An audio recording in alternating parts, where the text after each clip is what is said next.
Hi everyone. ఈ మధ్య కాలంలో ఒకే డౌట్ని చాలా మంది అడిగారు. సార్ ఆల్రెడీ నాకు ఇల్లు ఉంది, నేను మళ్ళీ రియల్ ఎస్టేట్లో ఇన్వెస్ట్మెంట్ చేయాలనుకుంటున్నా, కానీ నేను చేసిన ఇన్వెస్ట్మెంట్ ఇమీడియట్గా నాకు రిటర్న్ ఆన్ ఇన్వెస్ట్మెంట్ నాకు మంత్లీ ఇన్కమ్ రావాలి, మరి నేను ఇల్లు కొనుక్కోవచ్చు, అపార్ట్మెంట్ కొనుక్కోవచ్చు అని అడుగుతున్నాను. ఇన్వెస్ట్మెంట్ చేయాలనుకునే వాళ్ళందరికీ నేను ఒక సలహా ఇద్దామనుకుంటున్నాను. నిజంగా ఇన్వెస్ట్మెంట్ అయితే మీరు ఆల్రెడీ ఇల్లు ఉంది, మళ్ళీ ఒక ఇల్లు ఎందుకు? అది ఇన్వెస్ట్మెంట్ ఎందుకు అవుతుంది?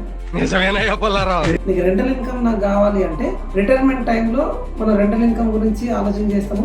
ఆల్రెడీ ఎప్పుడో ఉన్న ప్లాట్ ఇల్లు కట్టుకుంటే మీకు రెంటల్ ఇన్కమ్ వచ్చే అవకాశం ఉంటుంది. మీరు వర్కింగ్ లోనే ఉన్నప్పుడు నాకు రెంటల్ ఇన్కమ్ కావాలంటే అట్లీస్ట్ మీరు ఒక 50-60 వేలు గజం ఉన్న దగ్గర G+1 150 స్క్వేర్ యార్డ్స్ వల్ల మినిమం 1.5 CR అవుతుంది. సో 75 lakhs ని డౌన్ పేమెంట్ చేసి 75 lakhs లోన్ తీసుకున్నా మీరు 75 వేలు లోన్ కట్టడానికి అయితే రెంట్ రాదు కదా, మాక్సిమం 20-25,000 రెంట్ వస్తుంది. సో అవంతా మీకు క్యూములేటివ్ గా తీసుకున్నా మీకు 30 years తర్వాత కూడా మీకు అది వర్కౌట్ కాదు. కానీ if it is pure investment, రాబోయే రీజనల్ రింగ్ రోడ్ దగ్గర 10-12 వేలు గజం లెక్క మీరు 1.5 CR తీసుకుంటే 20 years లో 1,00,000 రూపాయల గజం అయినా కానీ 10 కోట్లు వస్తుంది. So this is actual investment. మీరు కావాలనుకున్నది రెంటల్ ఇన్కమ్, అది రిటైర్మెంట్ టైంలో వచ్చేది ఇప్పుడు ఎందుకు మీకు? సో మీరు ఎప్పుడైనా ప్యూర్ ఇన్వెస్ట్మెంట్ అంటే go for open plot. Always open plot is the best. There is no alternate for it.